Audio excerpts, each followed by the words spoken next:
Mr. President. Senator from Texas. Mr. President, I rise today to commemorate Texas Independence Day. 185 years ago today, on March 2nd, 1836, the Republic of Texas declared our independence from the nation of Mexico. 59 delegates adopted the Texas Declaration of Independence on that day, gathered at Washington on the Brazos. The delegates adopted a declaration modeled in significant parts after the Declaration of Independence of the United States. The Declaration decried the arbitrary acts of oppression and tyranny from the Mexican government under the dictator, General Santa Anna. In particular, it noted that that government had, quote, ceased to protect the lives, liberty, and property of the people, from whom its legitimate powers are derived. And the Texians signing that declaration sought to protect their rights of free speech, their rights to keep and bear arms, and their rights of freedom of religion. Signing that declaration commenced the Texas Revolution, our battle for independence, when we won independence from the nation of Mexico, and for 9 years, the state of Texas became the Republic of Texas, an independent nation. That, of course, ceased in 1845 when we joined the United States. And today we celebrate that spirit of independence that is still found throughout all 29 million Texans. Mr. President, I ask that my remaining remarks be recorded in a different part of the congressional record. Without objection. Mr. President, I rise today to express concern over President Biden's nomination of Governor Gina Raimondo to lead the Department of Commerce. We are a year into a deadly pandemic that originated in Wuhan, China. The Chinese Communist Party censored and disappeared doctors and journalists who were trying to tell the truth about how the coronavirus was spreading, and the Chinese Communist Party lied to the world about the nature of the virus. Over 2.5 million people worldwide have died, including over 500,000 Americans. The Chinese Communist Party's lies and censorship and propaganda didn't stop with the pandemic. They pervade everything the Chinese Communist Party does. Many of us are increasingly concerned that China is gaining access to American secrets using non-traditional, all-of-government or even all-of-nation approaches to espionage against the United States and our allies. That includes using companies like Tencent and Huawei, which masquerade as telecom companies when they are in fact government espionage operations. This is deeply troubling and dangerous. China is, in my judgment, the greatest long-term geopolitical threat to the United States for the next century. Presidents in both parties have believed for decades that the United States could somehow turn China from a foe to a friend through trade and diplomacy, or that allowing China into rules-based institutions would turn China into a rules-based country. Instead, sadly, the opposite has happened. The United States, of course, can't sever all commerce with one of the biggest economies on the planet. But we must recognize China for the threat it poses to our national security. To counter the threat that China poses, we should do 4 things. Number 1, we should protect ourselves from Chinese espionage and interference. Number 2, we should insulate the supply lines of our critical resources from China, including by bringing them back to the United States. Number 3, we should insulate all commerce from enabling the Chinese Communist Party's human rights abuses including their systematic pattern of torture and murder and genocide. And number 4, we should vigorously compete to secure our interests. On the first point, one important thing the Department of Commerce does is maintain an entities list, which is a list of foreign parties and companies that engage in activities contrary to American national security interests. When a foreign company is put on the entities list, they are barred from acquiring American technology. In 2019, I led an effort to add to the list of companies, and in 2019 and in 2020, the Trump administration added several Chinese technology companies to the entities list. When Governor Raimondo came before the Senate Commerce Committee in January, I asked her if she would keep those Chinese technologies companies on the entities list. She refused to make that commitment. In fact, she wouldn't even commit to keeping Huawei on the entities list, which is unabashedly an espionage agency of the Chinese Communist Party. In questions for the record, I gave Governor Raimondo a second chance to clearly and explicitly answer these questions, and yet she still refused.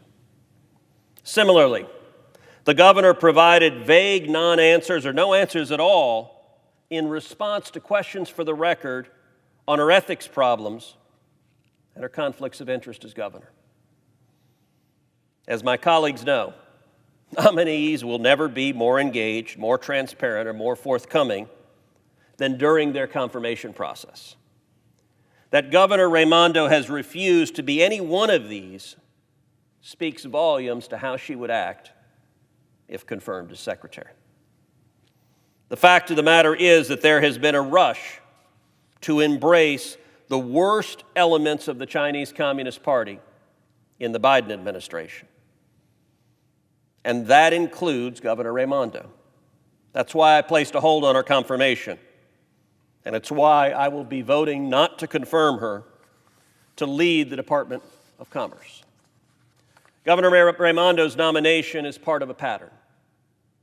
So far, every action, every nomination that we've seen from the nascent Biden administration, insofar as it concerns China, has lessened the scrutiny, has lessened the sanctions, has lessened the pressure on communist China.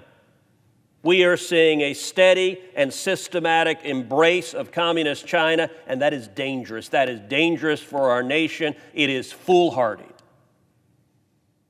I recognize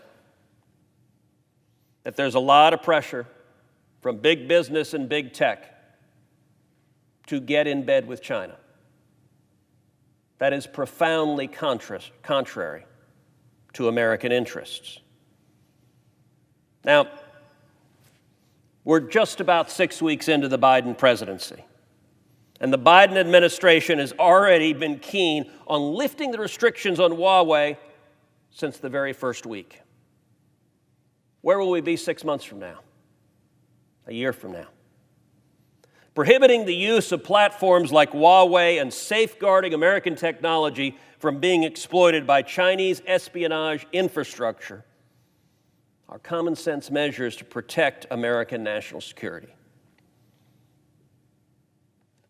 Before the coronavirus pandemic, the understanding of the threat posed by communist China was more limited. It was more limited in Washington, where both Democrats and Republicans mistakenly believed China was our friend, and it was more limited internationally. For 8 years in the Senate, I have been calling out the threat posed by communist China. Sometimes a lonely position in this town. But as events transpired the last year and the world saw the systematic pattern of lies and deception and death coming from the Chinese Communist government, eyes have been opened and the severity of the threat has been underscored. Before this pandemic, our ally, the United Kingdom, was moving forward with plans to allow Huawei to install significant telecommunications infrastructure in the UK. The United States government had vigorously urged the UK not to go down that road, that it would open up the United Kingdom to espionage from the Chinese government. The United Kingdom is one of the members of the Five Eyes intelligence sharing network, a network of our closest allies where we share our most sensitive, our most important, our most confidential national security secrets. I had the opportunity to sit down with Nigel Farage on a podcast I host and to talk about Brexit, to talk about Europe, but to also talk about Huawei and the threat from China. As I said to Nigel on the podcast, as much as we love the Brits, as valuable a friend as the UK is to the United States,